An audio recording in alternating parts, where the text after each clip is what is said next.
नमस्कार शेतकरी मित्रांनो, जर आपण सोयाबीन पेरत असाल तर हा व्हिडिओ आपल्यासाठी आहे।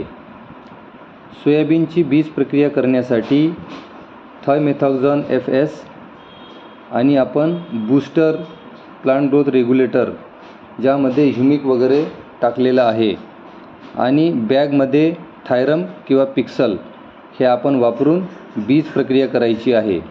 बीज प्रक्रिया काय करायची? बीज प्रक्रिया म्हणजे भविष्यातील किडींपासून आणि रोगांपासून आपल्या सोयाबीन पिकाचं संरक्षण व्हावं यासाठी बीज प्रक्रिया करणे गरजेचे आहे। बीज प्रक्रियेमुळे खोडअळी, खोडमाशी यासारख्या रोगांचा प्रादुर्भाव होत नाही। उगवण क्षमता व उत्पादन क्षमता वाढते। मर रोग प्रतिकारकता वाढते। ह्युमनी अळी, वाळवी यासारख्या कीटकापासून आपल्या पिकांचे संरक्षण होते। त्यासाठी आपण सोयाबीन हे एका थप्पडवरती टाकून आपण जे घोल मिश्रण तयार केलेलं आहे ते टाकून एक ढवळून घ्यायचं आहे। 2 व्यक्तींनी ते हलवून घ्यायचं आहे।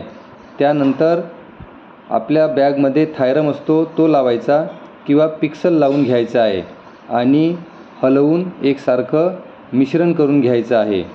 त्यानंतर हे सोयाबीन सावलीमध्ये 1 तास सुकू द्यायचं आहे। सुकल्यानंतर ते बीज आपण आपल्या शेतामध्ये ट्रॅक्टरच्या सहाय्याने किंवा टोकन यंत्राच्या सहाय्याने टोकून घ्यायचं आहे, जेणेकरून आपल्या पिकाचे संरक्षण होईल आणि भविष्यातील किडींपासून नियंत्रण मिळेल। एक सूचना, 100 मिलीमीटर पाऊस आल्यानंतरच आपण ही पेरणी करावी। आमच्याकडे सध्या पाऊस व्यवस्थित झाला त्यामुळे आपण पेरणी केलेली आहे। आपण सुद्धा 100 मिलीमीटर पाऊस आल्यानंतर पेरणी करून घ्या, अन्यथा बेडवरती टोकन करून घ्या।